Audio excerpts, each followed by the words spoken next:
रविवार को civil line क्षेत्र में डॉक्टर एमपी सिंह की क्लिनिक पर प्रेस वार्ता का आयोजन किया गया, जिसमें डॉक्टर एमपी सिंह ने कहा कि पीड़ित मानवता के लिए किसी वरदान से कम नहीं है होम्योपैथिक की दवाई। जहां शैलीय चिकित्सा वाली बीमारियों का होम्योपैथिक में मात्र दवाइयों से इलाज संभव है। साथ ही प्रयागराज में doctor RP Singh memorial national award से नवाजे गए शहर के मशहूर होम्योपैथिक चिकित्सक डॉक्टर एमपी सिंह इससे पूर्व मुरादाबाद में राष्ट्रीय खत्री चैरिटेबल ट्रस्ट द्वारा भी सम्मान पा चुके हैं। डॉक्टर एमपी सिंह ने कहा कि होम्योपैथी चिकित्सा आज के दौर में किसी वरदान से कम नहीं है।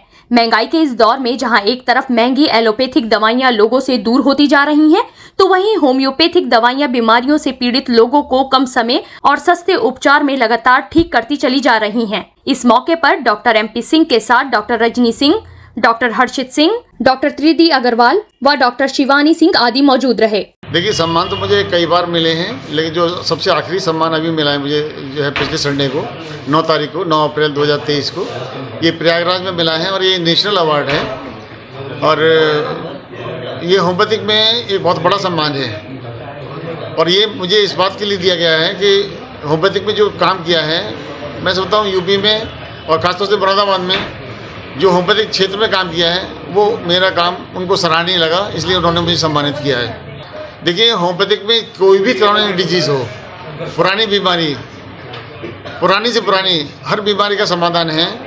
जैसे अभी मैंने आपको थोड़ी देर पहले ही बताया था कि ऑटोइम्यून डिसऑर्डर्स पे जैसे सोराइसिस है, विटिलिगो है, एलोपेशिया है, रूमेटॉइड आर्थराइटिस है, ये बीमारियां कहीं भी ठीक नहीं होती, किसी भी पैथी में बहुत आसानी से क्योर नहीं होती।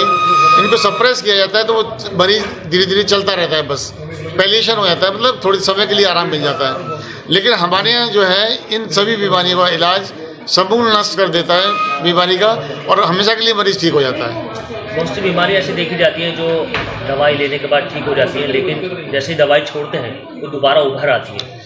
ये सिर्फ उन केसेस में होता है जिनमें कि बीमारी को दबाया जाता है। फॉर एग्जाम्पल, एलोपैथिक पार्ट पे स्टेरॉइड इस्तेमाल किए जाते हैं। स्टेरॉइड्स का मतलब होता है इम्यूनोसप्रेसिव, यानी कि आपकी इम्यूनिटी को कम कर देता है, तो बॉडी का रिएक्शन खत्म हो जाता है, तो वो डिजीज़ थोड़े समय के लिए दब जाती है।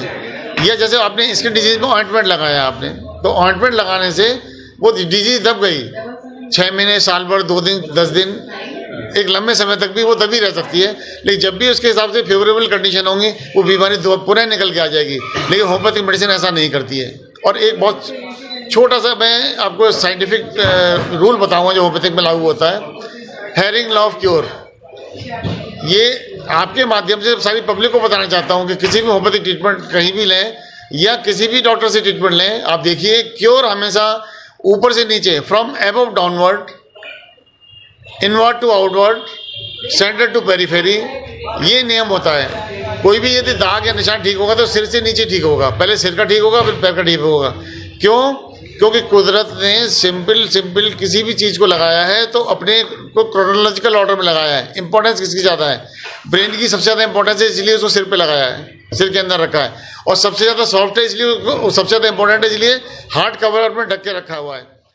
लेटेस्ट न्यूज अपडेट जानने के लिए सब्सक्राइब करें हमारा चैनल ईशान न्यूज नेटवर्क और हाँ, बेल आइकन दबाना मत भूलिएगा।